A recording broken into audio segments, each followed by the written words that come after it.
గెలవాలంటే కష్టాలను ఓర్చుకోవాలి, ఎదగాలంటే గతాన్ని మర్చిపోవాలి, బ్రతకాలంటే ఇష్టాలను మార్చుకోవాలి. గాయం లేనిదే గెలుపు రాదు, కష్టం రానిదే కిరీటం దక్కదు.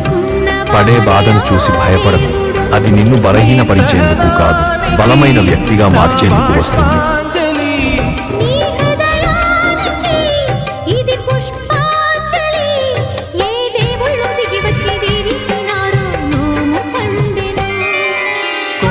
కోన పాలైన సీతమ్మ మదిలోన కోపమేల రాలేదు రామయ్య పైన, రాయల్లే ఉన్నా